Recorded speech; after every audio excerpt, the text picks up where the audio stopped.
Have you ever hung up the phone with your own child and felt smaller? Like you just walked out of a conversation where the air was suddenly thin and you couldn't quite catch your breath. You don't have a big, obvious wound to point to, just a quiet, sinking feeling that something is fundamentally wrong. But you push it aside. It's just a bad day for them. Maybe I heard them wrong. Maybe I'm just getting too sensitive in my old age. But what if that feeling isn't your sensitivity? What if that feeling is a signal, an alarm bell telling you that the emotional contract between you and your child has been broken? And that if you keep ignoring it, you risk losing not just your peace, but yourself. Look, all families have storms. Moments of conflict are as normal as rain, but I'm not talking about a passing thunderstorm. I'm talking about living in a constant, low-grade hurricane. I'm talking about a pattern of words, phrases that feel like tiny paper cuts. One is a nuisance, but 1,000 of them will make you bleed. This isn't about blaming our children or cutting them off forever. It's about defending our own dignity. It's about realizing that love should never be a weapon used against you. It's about finding the courage to step out of the storm, even if it means standing alone for a little while, to remember what solid ground feels like. Ask yourself, have you ever felt that gut punch when your child, the one you rocked to sleep, says something that implies all your sacrifice was for nothing? It paralyzes you. But I'm here to tell you something crucial: your best was enough. You gave from a well that was often half empty. When someone, anyone, consistently refuses to see that, choosing instead to focus on what you couldn't give, you have a duty to protect your own heart. So, let's identify these weapons, these phrases that are less about communication and more about control. The first is what I call the unpayable debt. You hear it in phrases like, well, given my childhood, it's the least you can do. Or, I wouldn't be in this mess if you'd been a better parent. They may not use the words, you owe me, but the invoice is always there. They are holding your love, your history, and your parental guilt over your head, demanding endless payments of time, money, and emotional energy. But that's not a relationship, that's a contract. And it's one you never signed. True connection is built on a foundation of mutual respect, not a ledger of perceived debts. It's okay for them to have pain from the past.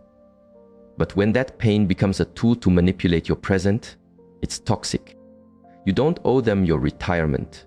You don't owe them every ounce of your emotional bandwidth, especially when it's being siphoned off without a drop of gratitude. If guilt is the currency of your relationship with a grown child, you're not in a family. You're in an emotional hostage situation. The second phrase to watch for is one that feels like a quiet door shutting in your face. It's what I call the expiration date.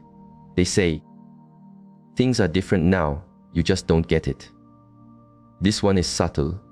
It's not an outright attack, it's a dismissal. It's as if your life experience, your decades of navigating love, loss, failure, and triumph have all been stamped with an expiration date. Your wisdom is suddenly treated like a carton of milk that has gone sour. All the wars you've seen, the financial crisis you've weathered, the technologies you've adapted to, the human nature you've observed, all of it is suddenly irrelevant because you are older. Let me be crystal clear. Your age is not a liability. It is a library. You hold volumes of knowledge that can't be Googled. When your own child dismisses that library to make themselves feel more modern or correct, they are not being advanced. They are being arrogant. Do not accept this. Your perspective has value. Your concerns come from a place of deep love. And if the person you raised cannot honor that, it is not your job to beg for their respect. It is your job to respect yourself enough to walk away from conversations where you are being made to feel invisible. The third phrase that's a major red flag is disguised as independence. It's the ransom note. It sounds like this: if you can't help me with this, I'll just cut you out and do it myself. Now, on the surface, that sounds strong, but feel the intention behind it. Is it a calm statement of fact, Or is it an emotional gun to your head? Is it them saying, I am capable? Or is it them saying, give me what I want, or the relationship is over? More often than not, it's the latter. They are manufacturing a crisis, forcing a choice between your compliance and their absence. And for any parent, the fear of being cut off is one of the most powerful fears there is. It can drive you to betray your own needs over and over again. But a bond held together by threats isn't a bond at all. It's a chain. Real love communicates needs. It doesn't deliver ultimatums. Real love says, I could really use your support, not support me or you'll never see me again. If affection from your child is conditional, if it only flows when the bank of mom and dad is open, then you're not in a relationship. You are a resource, and your worth as a human being is not determined by your utility to others, even your own children. This season of your life is supposed to be your harvest. It's a time for peace, for joy, for reaping the rewards of a life well lived, not for walking on eggshells around someone else's demands. I know this is the hardest thing in the world. Stepping back, even just emotionally, from the child you poured your soul into feels unnatural. It cuts against every parental instinct. But sometimes, love requires you to teach people how to treat you by refusing to accept mistreatment. Setting a boundary isn't abandoning them. It's demonstrating your own value. It says, my love for you is unconditional, but my presence in your life is not. You are reminding them that your worth is not negotiable, that your love is a treasure, not a tool. And believe me, the day you choose your own peace over their approval, a weight you didn't even realize you were carrying will finally lift. Now, let's continue, because recognizing these patterns is the first step toward reclaiming the life you deserve. When the person you love most begins to treat you like a problem to be managed instead of a person to be cherished, the exhaustion is bone deep. If that person is your child, the silence around that pain can be deafening. Let's keep going, because this clarity we're building is a fortress for your heart. The next phrase is one of the heaviest. It's the anchor of blame. You'll hear it as, I'm only like this because of you. Of course, no parent is perfect. We all carry regrets, moments we wish we could rewind. That's a given. But there is a huge difference between acknowledging past mistakes and being made the permanent scapegoat for an adult's life choices. It surfaces when they're struggling. If you had just been more present, I wouldn't have this anxiety. Or, my life would be so much better if you'd made different choices for me. And because you are their parent, the guilt hits you like a tidal wave. You start replaying their entire childhood, looking for the exact moment you failed them. But here is the unvarnished truth. Your responsibility was to raise them. Your responsibility is not to carry the weight of their adulthood. They are the captains of their own ship now. They have made their own choices. Keeping you as their anchor of blame might make them feel justified, but it prevents them from ever truly setting sail. And it keeps you chained to a past you cannot change. You were not a perfect parent, but you were a present parent. You were a loving parent. If you showed up, if you tried your best with what you had, you did your job. The rest is their journey. Do not let them make their life story a cage for yours. If every conversation becomes a trial where you are the only one on the dock, you have every right to refuse to attend the hearing. Not out of anger, but out of a deep and abiding self-love. Now, for a phrase that can feel like a direct assault on your heart, it often comes out in a moment of pure, calculated cruelty. And it's this one. The truth is, you never really loved me. If that has ever been said to you, I just want you to pause and breathe, because that phrase is designed to be a knockout blow. It's meant to take the entire library of your life's effort, every meal, every bedtime story, every fevered brow you cooled, every dollar you sacrificed, and set it on fire. But let's call this what it is. It's not a heartfelt confession. It is emotional warfare. Love isn't a Hollywood movie. It's messy. It's imperfect. Sometimes it's tough. Sometimes it's quiet. Love isn't always about saying the right thing. It's about being there. It's about consistency. It's the thousands of unremarkable days you simply showed up. For someone to use that one devastating phrase to erase it all is not only dishonest, it's a strategic move to shatter your confidence so that you will do anything to earn their forgiveness. You cannot spend the rest of your life auditioning for the role of loving parent for someone who has already decided to write you out of the part. If they are willing to use your heart as a weapon against you, that's not someone seeking connection. That's someone seeking power, and the most loving thing you can do is refuse to play the game. You don't have to defend a love that was so self-evident. Real love doesn't need constant proof. It's in the foundation. If they choose to live in a house and pretend it has no foundation, you can't force them to look down. This leads to another form of invalidation. The emotional volume knob. It's when they tell you, "You're just being hysterical," or "Why are you so sensitive?" It might be said with a laugh, but don't be fooled. This is a tactic of dismissal. It is a way of turning down the volume knob on your feelings until you are silent. Think about how often in your life you may have been told your feelings were too much, that you needed to be calmer, quieter, less of a fuss. As we get older, it can happen more. People finish our sentences. They give us that polite, vacant nod. They hear the words but ignore the music. So, when your own child says, "You're being dramatic," it validates a deep, seated fear that your inner world is irrelevant, that your experience no longer counts. But let me tell you with all the certainty in my soul, your feelings are not drama. They are data. They are the intelligent response of a heart that has lived and loved and learned. They are wise. When someone you raise tries to frame your wisdom as hysteria, it is a profound form of disrespect. It is an attempt to invalidate your reality. You have earned the right to your feelings. You deserve to express them without being labeled or mocked. If the people closest to you cannot provide that basic decency, then you must provide it for yourself by creating distance. This chapter of your life is not about shrinking to fit into other people's comfort zones. It is about standing in the full expanse of who you are. It's about understanding that these phrases are not just words. They are signposts on a road you no longer have to travel. Recognizing them is how you find the exit ramp. This isn't about closing your heart to your family. It is about opening your arms to yourself. You are not too old to demand respect. You are not too old to start over. You are not too old to say, "My peace is not up for negotiation." If any of this is resonating deep in your bones, know that the ache is the beginning of healing. You're naming the ghost that has haunted your house for too long.